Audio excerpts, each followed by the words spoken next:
بص يا صاحبي، انا جاي الخص لك الجهاز ده واجيب معاك من الاخر فيه. بس قبل ما نبدا ونشرح، عايزك تصلي على سيدنا النبي محمد وتعالى كده نشرح الجهاز ده. طبعا الجهاز سيناتور 9900 جولد، ده شكل الجهاز كلاسيك، منظر حاجه شيك كده تحطها في بيتك. تعال بقى اقول لك مواصفات الجهاز ايه.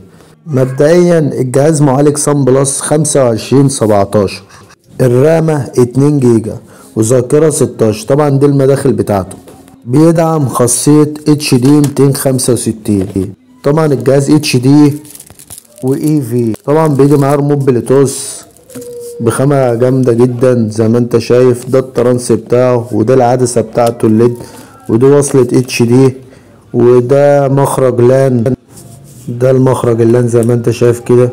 طبعا ده حاجة الجهاز. تعال بقى نشرح الجهاز فين. على الشاشة. طبعا قائمة الجهاز جميلة جدا. طبعا الجهاز بياخد ساعة 8000 قناة، وفي 2 يو اس بي، وفي تايم شيفت 30 ثانية. هو جهاز حلو جدا. بس طبعا دي القائمة بتاعته اهي. طبعا في انكاست، وبيدعم يوتيوب زي ما انت شايف كده.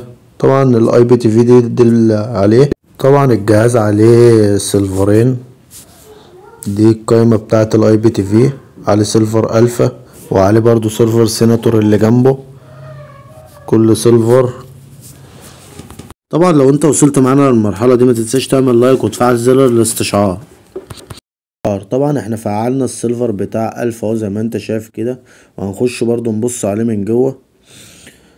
دي سيلفر الفا. طبعا في الفا لايف، ده اول حاجة اللي هو الفا اي بي تي في، ده بيبقى لايف، واللي جنبه فيديو، اللي جنبه افلام، وده مسلسلات، وده كيدز للاطفال.